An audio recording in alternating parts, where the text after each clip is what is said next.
Tonight, fears of a staff shortage as doctors withdraw from the emergency department roster at the Wallaroo Hospital. And lest we forget, residents across the region pause to pay their respects for Remembrance Day. This is Southern Cross News with Fraser Goldsworthy.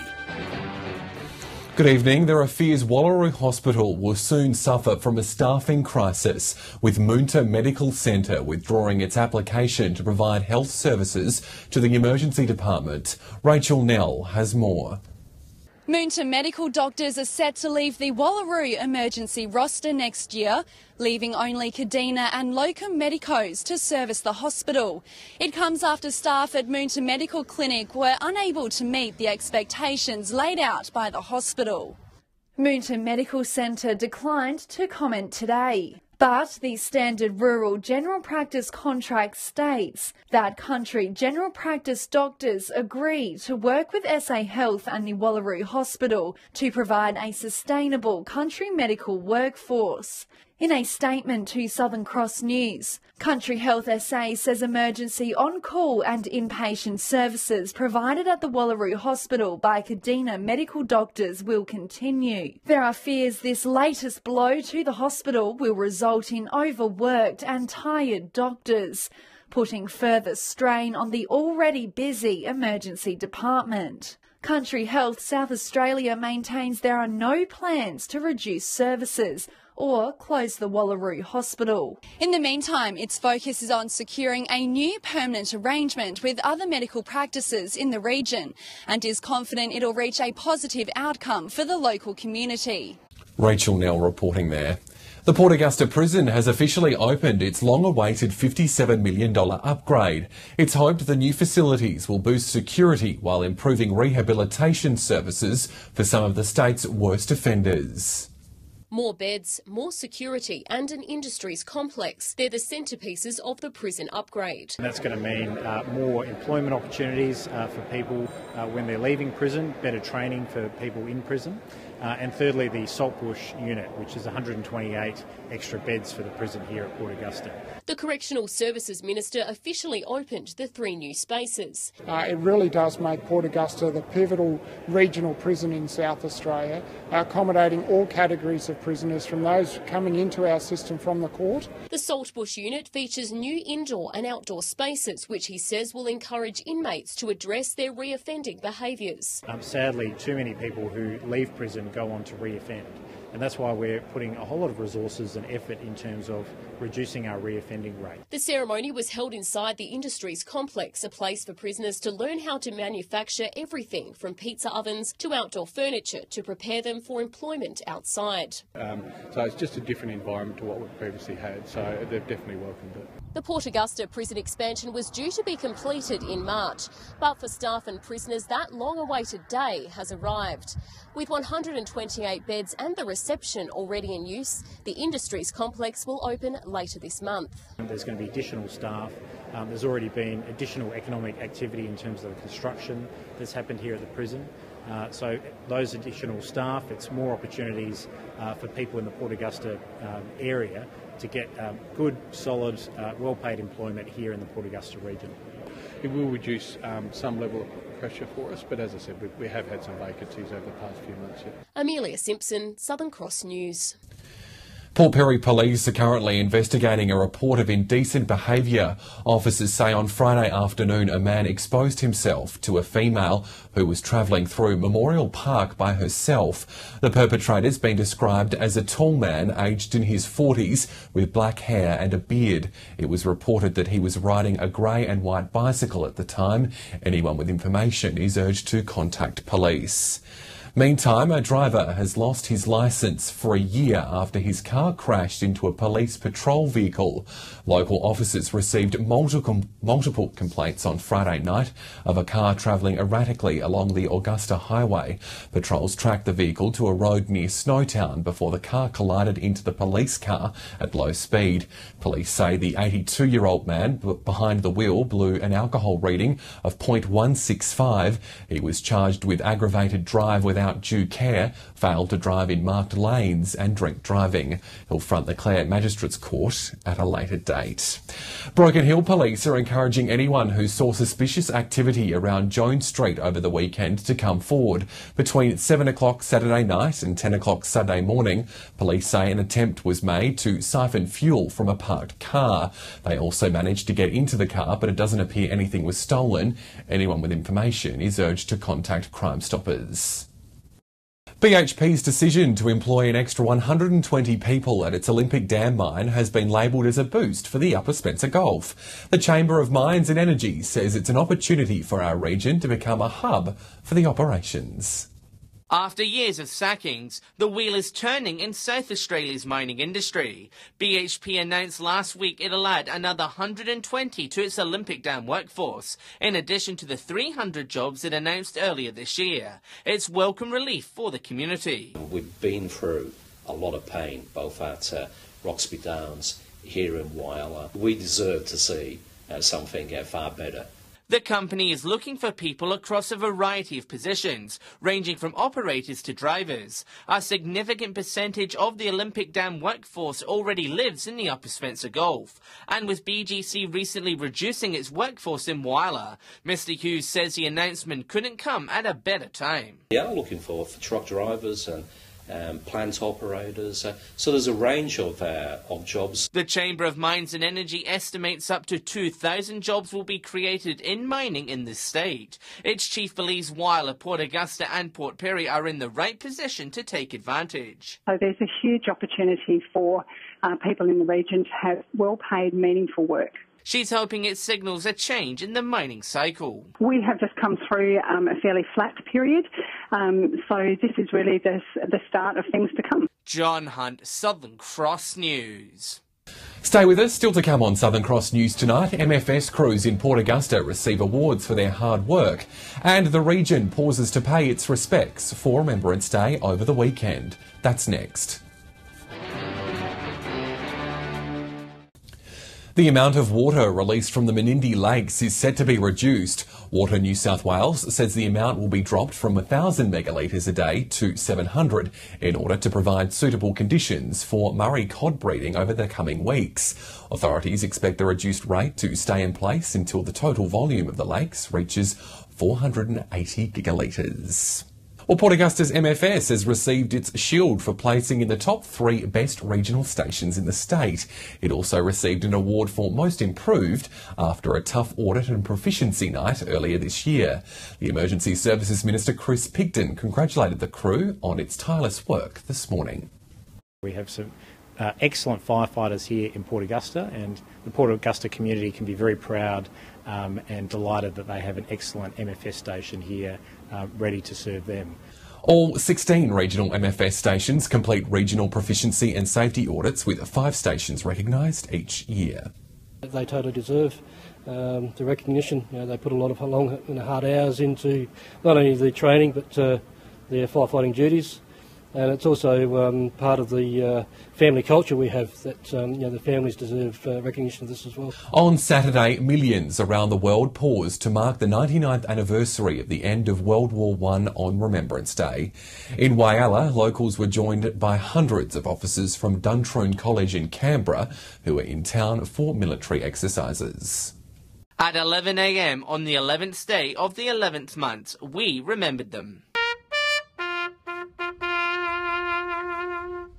Whyalla residents gathered at Memorial Oval to mark the anniversary of the armistice between the Allies and Germany that ended World War I.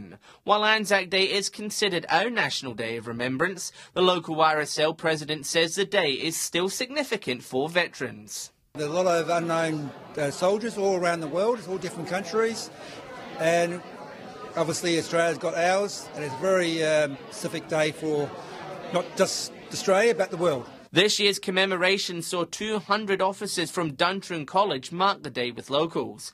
They're here as part of their final exam before graduating as officers. Mr Higgins says their attendance was greatly welcomed. It brought me back to my old days being in the army. Like, I used to be out there with them, you know, but yeah, I I loved it when they come through, yes. Soldiers spent part of the morning talking with locals and posing for photographs with those in attendance. Senior Rets then joined veterans at the RSL for lunch afterwards. Mr Higgins says the interactions are good preparations for life out in the field. It's good to see, for them to see a small service rather than a big service like they used to. Very quick and, like I said, it's quick and small. And I think they learned something as well. John Hunt, Southern Cross News. A visitor to the Broken Hill Regional Art Gallery received a bit of a shock when they passed through the doors this morning. Queenslander Suzanne Furness was checking out a touring exhibition from the National Portrait Gallery when she was greeted with the news that she was the 1 millionth visitor to the Portrait Gallery's touring exhibitions.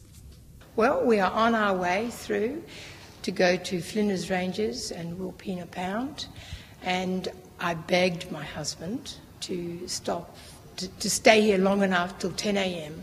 till the Regional Art Gallery opened. But we've been sending exhibitions on the road to regional Australia for 20 years, 34 exhibitions to 63 venues. She got a membership of our Circle of Friends, 2 copies of Portrait magazine, very fine publication, and the Companion, which is our handbook, our guidebook to the collection. Stay with us after the break, a wrap-up of the local cricket games from over the weekend. That's next.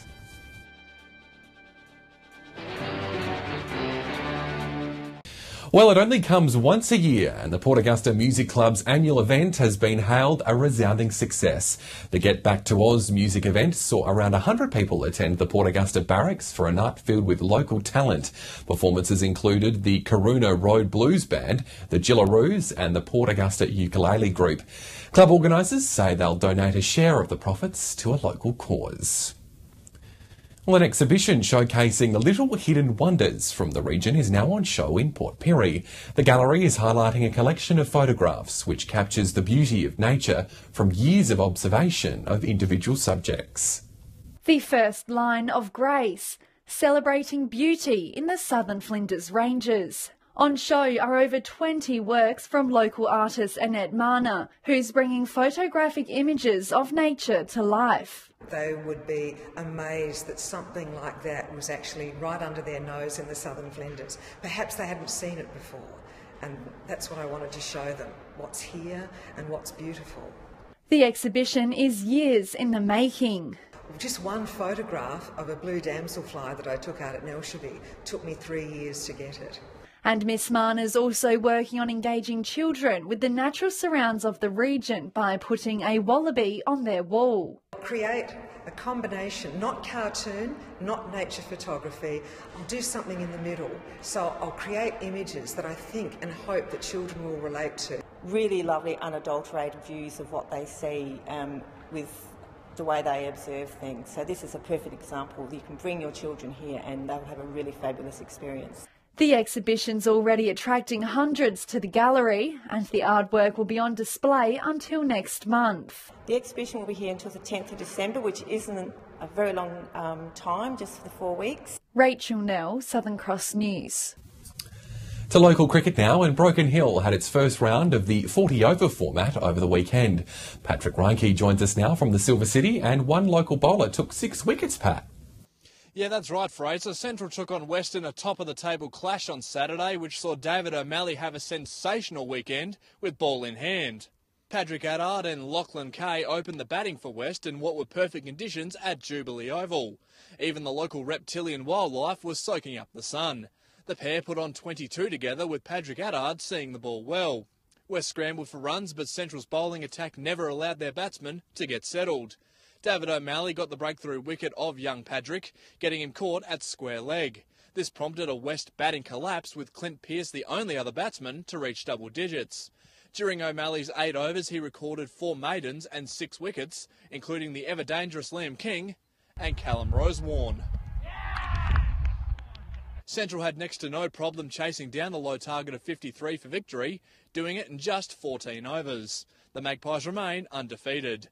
And in the second game, North survived a scare against South to win by 20 runs at Alma Oval. The blue and white claiming second spot on the ladder thanks to brilliant bowling from Ben Victory.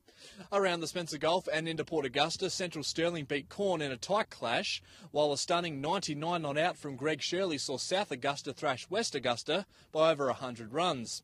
In Port Lincoln, Charlton got the job done over Lincoln South, Waybacks were far too good for Tasman, and Southern Air blitzed past Todd River.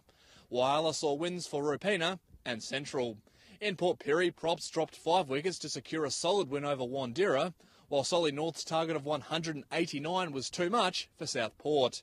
Finally, in the northern areas, Burra and Bundaleer got wins, P. Kenner thumped Spalding thanks to a big knock from Brodie O'Dea, and Oru bested Wilmington. So, Fraser, plenty of cricket action happening across the regions as summertime approaches. And of course, I'll be back tomorrow night to wrap up the other sports throughout the Spencer Gulf and here in Broken Hill. Good on you, Pat. Patrick Reinke in Broken Hill there. Well, stay with us. After the break, we'll have all the local weather details.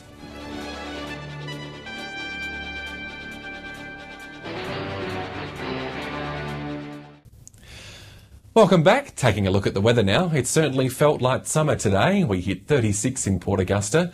Whyalla wasn't far behind, 35 the top there. Some cloud about in Port Lincoln saw the mercury rise to just 32. It was also a warm one in Adelaide at top of 36. On the satellite, cloud over the state with a series of low-pressure troughs will bring a change in the form of patchy rain and thunderstorms, mainly about central and western parts. On the Gulf waters, winds will be northwesterly, shifting westerly between 15 and 20 knots, seas up to a metre with a southwesterly swell. Sunrise will be at 6:09, sunset just before 8. Well, as we saw on the satellite earlier, a change is sweeping over the state, bringing with it thunderstorms, but some heat about as well. It'll only drop down to 23 degrees in Port Augusta before climbing back up to 36 tomorrow, 33 in Whyalla, 28 for Port Lincoln, 36 with some cloud in Broken Hill, 30 in Cleve, patchy rain in Adelaide though, a top of 34. Looking ahead, the change will continue to sweep across the state, dropping temps right down to just 20 in Port Lincoln, 19 the top by Thursday in Cleve, slightly warmer in Woodner with temps hovering around the mid-20s with some clear skies by Friday. That change will bring relief for Whyalla and Port Augusta, dropping right back to the 20s with some rain about on Wednesday. Warming up slightly for Friday though, 26, cooler in Kadina with some cloud about, 22 the top on Thursday. Rain and 25 about on Wednesday for Port Pirie before the clouds clear for a perfect 23 on Thursday. Slightly warmer for Friday, 25. Rain and cloudy skies in Clare, a top of just 20 on Thursday. Thankfully, Broken Hill is spared the stormy conditions, but it will cop some rain before the sun breaks through to end the week on 26 degrees. And that is Southern Cross News for this Monday. Thanks for your company. Just a reminder, you can find some of our stories on Facebook and Twitter. We'll also have the whole bulletin up on our YouTube channel, so if you've missed anything, you can watch it back. Just search for Southern Cross News SA. I'll have some updates a little later. Until then, we'll leave you with some more pictures from Remembrance Day commemorations over the weekend. Enjoy your evening. Good night.